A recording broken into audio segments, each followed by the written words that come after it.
Hi అండి, నేను ఈరోజు పెసర పునుగులు చేస్తున్నాను. పెసర పునుగులు చేయడానికి ఈ పెసలు తీసుకున్నానండి. పెసలు నైట్ అంతా నానబెట్టుకున్నాను. కొద్దిగా ఒక గ్లాస్ బియ్యం తీసుకున్నాను, ఒక గ్లాస్ పెసలు తీసుకున్నాను. గ్లాస్ పెసలకి ఒక 1 or 2 స్పూన్స్ రైస్ తీసుకున్నానండి. ఇవంతా శుభ్రంగా వాష్ చేసుకొని నైట్ పెట్టుకున్నానండి వాటర్ పోసి. ఇప్పుడు దీన్ని మిక్సీ పడుతున్నానండి.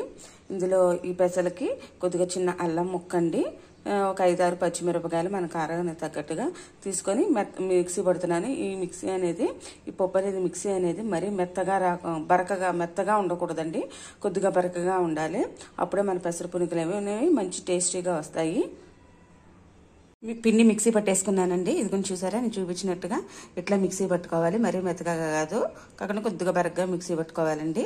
ఇప్పుడు దీంట్లోకి మనం ఉల్లిపాయ ముక్కలు, జీలకర్ర, కొద్దిగా సాల్ట్ యాడ్ చేసి దీంట్లో కలుపుదామండి. కలిపిన తర్వాత మనం చిన్న పునుగులు వేసుకోవడమేనండి. ఉల్లిపాయల ముక్కలు కలిపి పెట్టుకున్నానండి. ఇప్పుడు దీంట్లో పొయ్యి మీద బాండీ పెట్టేసుకొని పునుగులు వేసుకోవడానికి, పునుగులు ఫ్రై అవ్వడానికి సరిపడా ఆయిల్ వేసుకున్నానండి. ఇప్పుడు పునుగులు వేసుకుందాం. చూడండి, ఆయిల్ హీట్ ఎక్కిపోయిందండి. నేను పునుగులు వేసుకుంటున్నాను. చిన్నగా చక్కగా ఇలా వేసుకోవాలండి.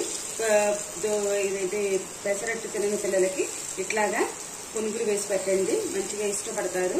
దీంట్లోకి టమాటో చొప్ప వేసుకోవచ్చు. కొద్దిగా టమాటో చట్నీ అయినా, పల్లీలు చట్నీ అయినా, ఏ చట్నీ అయినా చాలా బాగుంటుందండి.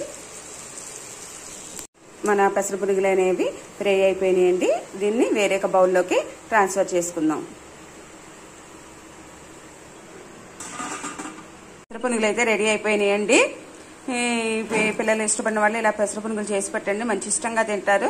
లంచ్ బాక్స్ లోకైనా చేసి పెట్టవచ్చండి. స్ప్రౌట్స్ తో ఏమైనా చేసి పెట్టవచ్చు. మన పిల్లలు స్కూల్ నుంచి అడుగుతూ పంపిస్తూ ఉంటారు కదా, ఇలాగా స్ప్రౌట్స్ అంటే వాళ్ళు తినరు కదా, ఇలాగ పునుగుల్లా వేసి పెట్టినట్లయితే చాలా ఇష్టంగా తింటారండి. ఓకేనండి, థ్యాంక్ యూ. నా రెసిపీస్ నచ్చినట్లయితే లైక్ చేయండి, షేర్ చేయండి, సబ్స్క్రైబ్ చేయండి. బాయ్.